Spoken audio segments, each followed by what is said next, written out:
திராவிட இயக்கம் நாசம் பண்ணி வச்சிருக்கு. திராவிட இயக்கம் ஒழிச்சு வச்சிருக்கு. காரணம் கேட்டீங்கன்னா சினிமா தியேட்டர்ல தான் முதலமைச்சர்களே கிளம்பி வர்றாங்க. நீங்க கூவத்தூர்ல திராவிட இயக்கத்தை தாங்கி பிடிப்பதற்கு கூவத்தூர்ல பாலியல் பெண்கள் பயன்படுத்தப்பட்டிருக்கிறார்கள். அப்ப இதான் திராவிட இயக்கம் அவ்வளவு பலவீனமா இருக்கு. நீங்க தக்க வைக்கல, பெண்களை கொடுக்கலையா வேற எதிர நீங்க போயிடுவான். இதான் வெங்கடாசலம், வேற எங்கேயும் போகாதீங்க சார்.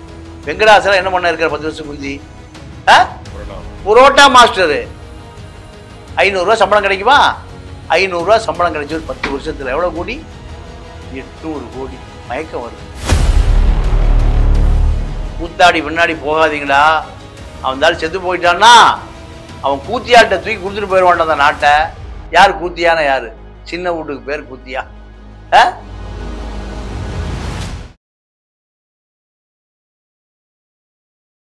அவனால அரசியல் பண்ண முடியுமா? வாக்கு கேட்டு போயிட முடியுமா? அவன் சேலத்தில் இருந்துட முடியுமா? அப்போ பெரிய வெங்கடாசலம், எடப்பாடி பல ஊழல், 1000 கோடி 2000 கோடி 5000 கோடி, வேலுமணி, தங்கமணி, வீரமணி எல்லாம் ஊழல். நிரூபி கோர்ட்டுக்கு போனா யார் நிரூபிக்கிறது? கடவுள் தான் வந்து சாட்சி சொல்லுவார். அப்போ மக்கள் என்னைக்கு விழிப்புணர்வு ஆகுறாங்களோ அன்னைக்கு தான் இவர்கள்லாம் திருந்துவான். பெண்கள்கிட்ட எப்போ விழிப்புணர்வு வருதோ அன்னைக்கு தான் இந்த சமூகம் விழிப்படையும். இதுக்கு ஒரே மருந்து மக்களிடம் அரசியலை கொண்டு போய் சேர்ப்பதான். அதற்கான ஆளுகளே இல்லை சார் தமிழ்நாடு. இப்ப மக்களே வந்துட்டு ஏமாத்துற நிலைமைக்கு தானே இருக்காங்க. நாங்க ஓட்டு போடுறோம், எங்களால ஏமாற்றம் தான் அடைஞ்சிட்டு இருக்கோம் தான் சொல்லிட்டு இருக்காங்க. இந்த ஏமாற்றத்துக்கு பதில் எப்ப கிடைக்கும்? இல்ல, எல்லாத்துக்கும் காரணம் மக்கள் தான். மக்கள்கிட்ட இருந்து தான் புரட்சி வருது, மக்கள்கிட்ட இருந்து தான் எழுச்சி வருது, மக்கள்கிட்ட தான் அரசியல் தலைமை தீர்மானிக்கிறான், மக்கள் தான் எம்எல்ஏ கூட்டு போடுறான், மக்கள் தான் எம்பி கூட்டு போடுறான், மக்கள் தான் முதலமைச்சர் கூட்டு போடுறான், மக்கள் தான் கூவத்தூருக்கும் போறான். இந்த சட்டமன்ற உறுப்பினர்களை ஒழிச்சு வச்சு திருப்பி அவன் வந்து யார்கிட்ட ஓட்டு கேட்கறான்? கூவத்தூர் ஆளு போல எங்க வந்து ஓட்டு கேட்கறான்? மக்கள் தான் ஓட்டு கேட்கறான். ஏய், நீ கூவத்தூர் ஆளு அப்படின்னு சொல்லி அவனை விரட்டி அடிச்சீங்கன்னா அவன் வருவானா திருப்பி உங்ககிட்ட? கூவத்தூர்ல போய் நீ மது மாது சூதுன்னு உன்னுடைய பாலியல் வக்கரங்களை பூரா தீக்கிறக்கான ஓட்டு போட்டான் அயோக்கிய பையில அப்படின்னு மக்கள் கேரளாவில் கேட்பான். இங்க கேட்பானா? கேட்கறக்கு ஆளே இல்லை. இத இந்த திராவிட இயக்கம் நாசம் பண்ணி வச்சிருக்கு. திராவிட இயக்கம் ஒழிச்சு வச்சிருக்கு. காரணம் கேட்டீங்கன்னா சினிமா தியேட்டர்ல தான் முதலமைச்சர்களே கிளம்பி வர்றாங்க. சீரழிவு கலாச்சாரம் தான் நீங்க கோடம்பாக்கத்துல நீங்க இரவு விருந்து. என்னையா இரவு? ஏன் பகல் விருந்து நடக்காதா? இரவு விருந்துனா குடி கூத்து கும்மாளம். அப்போ இம்மான்னு சொல்றேன், என் பொண்டாடி தள்ளிட்டு போயிட்டாரு சிவகார்த்திகேயன், இது அங்கிருந்து தானே வருது.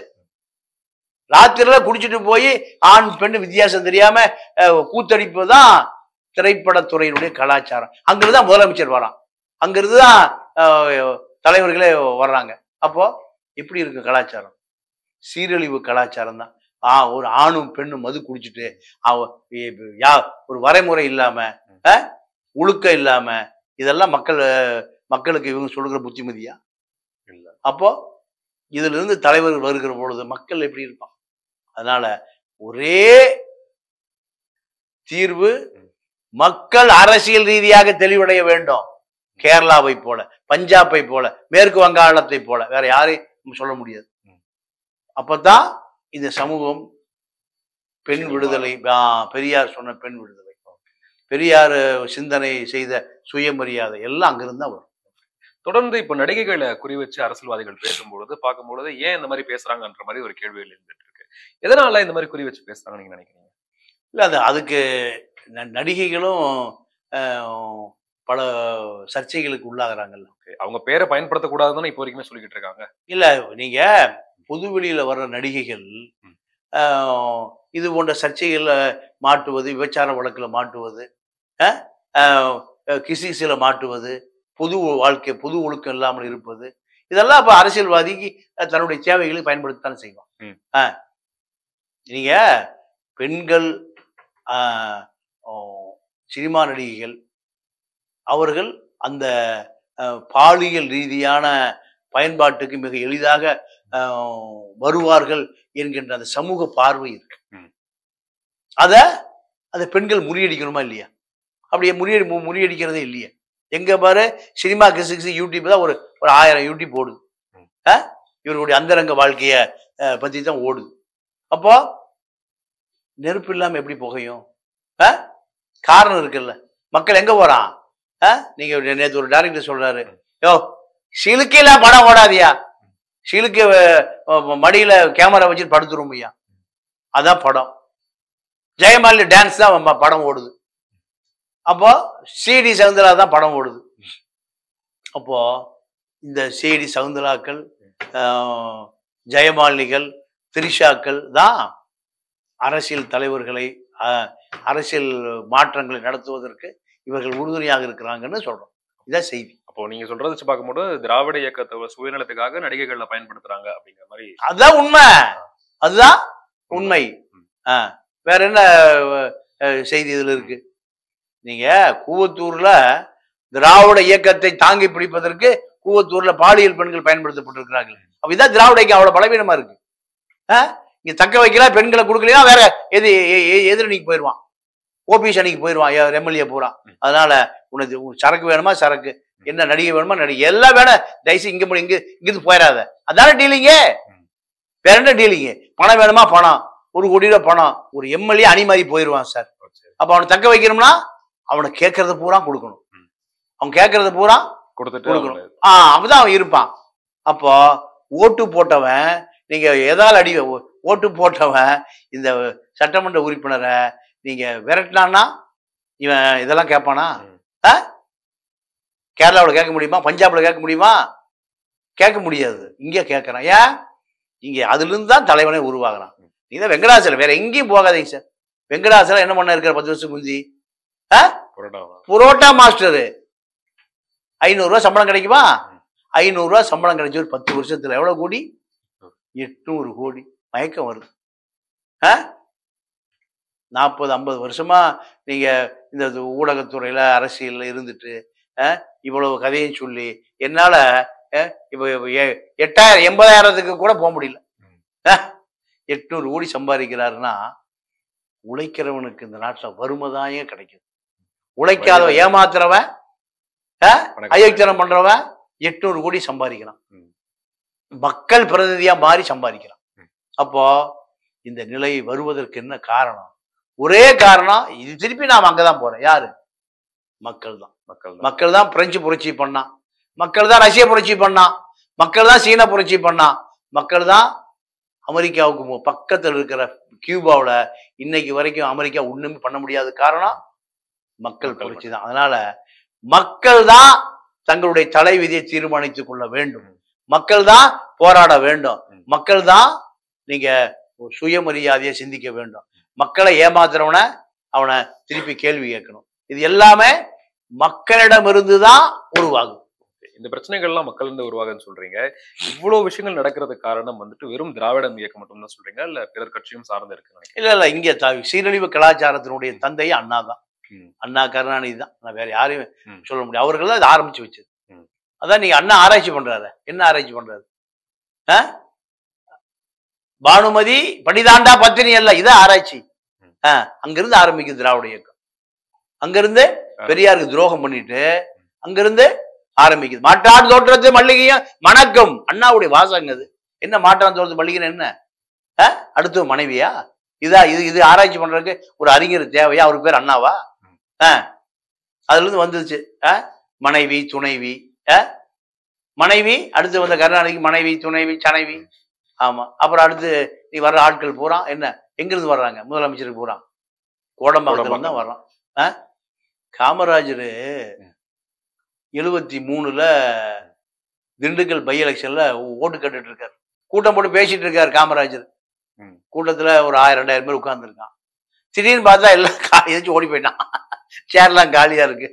அந்த பெருந்தலைவன் கேட்கறான், 3 பிரதமர்களை உருவாக்கியவர். 3 பிரதமர்கள் யாரு? உல்சரில்லா நந்தா இடைக்கால பிரதமர், லால் பகதூர் சாஸ்திரி, இந்திரா காந்தி. 3 பிரதமர்களை உருவாக்காம என்னடா எல்லாம் ஓடி போயிட்டு எங்களா சேர்லாம் காலியா இருக்கு. அல்ல எம்ஜிஆர் போயிட்டு இருக்காருயா, எம்ஜிஆர் பேசுறாரு. அடா பாவீங்களா, சினிமா நடிகரை பார்க்க போயிட்டானுங்க. அப்ப சொன்னாராம், சினிமாக்காரன் பின்னாடி போகாதீங்களா, கூத்தாடி பின்னாடி போகாதீங்களா, நான் எம்ஜிஆர் நல்ல மனுஷன். எம்ஜிஆர் அவர் சொன்னதை மட்டும் நான் சொல்றேன். கூத்தாடி பின்னாடி போகாதீங்களா, அவன் தாள் செத்து போயிட்டான்னா அவன் கூத்தியாட்ட தூக்கி கொடுத்துட்டு போயிடுவான் அந்த நாட்டை. யாரு கூத்தியான யாரு? சின்ன வீட்டுக்கு பேர் கூத்தியா? சின்ன வீட்டுக்கு பேரு கூத்தியா கொடுத்துட்டு போயிடுவான்டா. இன்னைக்கு என்ன நடந்தது? எம்ஜிஆர் செத்து பாடி கிடக்குது. ஜானகி, மஞ்சுளா, லதா, கேஆர் விஜயா 4 பேர் அடுத்த சிஎம். 4 பேரா அடுத்த சிஎம். 4 பேர் ஒரு ஆள் சிஎம் ஆனாங்களா? யாரு? ஜானகி சிஎம் ஆச்சா? அக்கா நீ சிஎம் ஆயிரு, இல்ல அக்கா நீ ஆயிரு, அக்கா நான் ஆயிரு. யாரு? 4 எம்ஜிஆருடைய. எம்ஜிஆரை குறைய சொல்ல முடியாது. எம்ஜிஆர் வாழ்ந்த வரைக்கும் சரியா வாழ்ந்துட்டு போயிட்டாரு வச்சுக்கோங்க. அப்ப நீங்க சொல்றதை வச்சு பார்க்கும்போது சினிமா நபர்கள் வந்துட்டு சினிமால மட்டும் தான் இருக்கணும், அரசியலுக்குள்ள களம் இறங்கக்கூடாதுங்கிறீங்களா? உண்மை உண்மை உண்மை. அப்போ நம்ம நிறைய விஷயங்கள் பார்க்கும்போது விஜயகாந்த் அவர்கள் நீங்க உதாரணம் எடுத்துக்கலாம். அவர் வந்தாரு 2005 ஆண்டுல வரும்போது நிறைய விஷயங்கள் மாற்றம் ஏற்பட்டுச்சு. ஒரு மாற்றம் ஒரு கத்திரிக்காய் எதிர்பார்த்த ஒரு கத்திரிக்காய் நடக்கல, ஒரு மாற்றம் நடக்கல. என்ன மாற்றம் நடந்தது? கத்திரிக்காய் நடந்தது. என்ன நடந்தது? மக்கள் பூரா மக்கள் பணியை தொடர்ந்து மக்கள் பணி, கத்திரிக்காய் பணி நடந்தது. 2011 ஜெயலலிதாவோட கூட்டு சேர்றதுக்கு ஒரு அரசியலுக்கு வந்தாரு. இல்லங்க, அவர் முதல்ல என்ன சொன்னாரு? கடவுள் மட்டும் கடவுளை கத்திரிக்காய் கூட்டணி. இவர் என்ன சொன்னாரு? நான் ஜெயலலிதாவை ஒழிக்கணும், கருணாநிதி ஒழிக்கணும். அதான மக்கள் ஓட்டு போட்டான். திமுக ஆகாது, அண்ணா திமுக ஆகாதுனாரு. அப்புறம் தான் ஒரு சினிமாக்காரனுக்கு ஓட்டு போட்டான். இவர் என்ன பண்ணாரு? 2011 யாரோட கூட்டி சேர்ந்தாரு? யார் எதிர்த்தாங்களோ ஜெயலலிதாவோட கூட்டி சேர்றதுக்கு ஓட்டு போட்டான். ஜெயலலிதா ஓட்டு போட்டு உனக்கு ஓட்டு போட்டு நீ ஜெயலலிதா காமிக்கிறதுக்கு போல ஜெயலலிதா அவனா ஓட்டு போட்டு போயிருவானா? அந்த காரணத்தினாலதான் விஜயகாந்த் அவர்களை மக்கள் விட்டுட்டாங்க. ஆமா, வேற என்ன காரணம்? அப்ப இப்போ நடிகர் விஜய் அவர்கள் வராரு. ஆமா, கேரவன்ல கட்சி நடத்தலாம். கேரவன்ல ஏசியை போட்டு கட்சி நடத்தலாம். ஏன் அரசியல் சார்ந்த விஷயங்கள் நிறைய பண்ணிட்டு தான்? ஆமா, நிறைய பண்ணுவார். 2 வருஷம் கழிச்சு பண்ணுவார். ரஜினி பண்ணார்ல, 30 வருஷம் பண்ணார். ரஜினி வந்து தேதி அறிவிக்கப்படும். இல்ல அது இல்லைங்க. ஆமா, இவரு ரஜினிய எல்லாம் பாத்துட்டான், 50 வருஷம் பாத்துட்டான். அதனால இப்ப என்ன, இப்ப அடுத்து 2 வருஷம் கழிச்சு கட்சி ஆரம்பிக்கிறேன். 26ல ஒரு 3 வருஷம் கழிச்சு 3 வருஷம் தள்ளி போடுறேன்றார். 3 வருஷம் கழிச்சு 2026ல தள்ளி போடுவாருங்கிறீங்க? கண்டிப்பா தள்ளி போடுவார், எழுதி வச்சு. எதனால தள்ளி போடுவாருன்னு நினைக்கிறீங்க? அவர் அரசியலே பண்ண முடியாது, அரசியலே தெரியாது. இப்போ என்ன சொல்றாங்கன்னா, பண்ண முடியாதுன்னு ஒரு கேள்வியை தாண்டி பண்ண விட மாட்டேங்கிறாங்க அப்படிங்கிற விஷயம். யார் பண்ண முடியுது? ஏன்னா ராணுவ ஆட்சியா நடக்குது. ராணுவ ஆட்சி நடக்குதாங்க? ராணுவ ஆட்சியா இல்ல துப்பாக்கிய செருவு பூரா இலங்கை மாதிரி துப்பாக்கியால குண்டா வெடிக்குது? ஜனநாயக நாடு, யாரு வேணாலும் வரலாம். ஆட்டோ சங்கர் விட்டா எம்எல்ஏ இருப்பான். ஆட்டோ சங்கரே எம்பி ஆயிருப்பான் சார். அந்த கொலை கேஸ் மட்டும் ஆட்டோ சங்கரை கண்டுபிடிக்கலனா ஆட்டோ சங்கர் திருவான்மியூர் தொகுதி எம்எல்ஏ. இது ஜனநாயகம். அவ்வளவு பலவீனமான ஜனநாயகம். பல முதலமைச்சர் ஜெயிலுக்கு போலியா? ஜெயலலிதா ஜெயிலுக்கு போலியா? லஞ்சம் வாங்கி போச்சா? போலியா? கருணாநிதி ஜெயிலுக்கு போலியா? எதுக்கு? லஞ்சம் வாங்கி. அதே ஜனநாயகம், அதே சட்டம் ஜெயலலிதா உள்ள வைக்குது, கருணாநிதி உள்ள வைக்குது. வச்சுதான் இல்லையா? அப்புறம் விஜயை பொறுத்த வரைக்கும் அரசியல் என்னன்னே தெரியாது அவருக்கு. சினிமாவில் வாங்க சினிமா தெரியாமலையா சார் இவ்வளவு பெரிய கட்சியை தொடங்குவாங்க? அரசியல் விஷயம் சார்ந்து தெரியாம ஏன் இவ்வளவு பெரிய பயணம் அவங்க தொடங்கணும்னு ஆசைப்படுறாங்க? நீங்க 10 பேர் அரசியல் ஆரம்பிச்சாங்க சார். சிவாஜி ஆரம்பிச்சார், எம்ஜிஆர் விட்டுருங்க, எம்ஜிஆர் ஜெயிச்சிட்டார். ஒரு எம்ஜிஆர் தான்.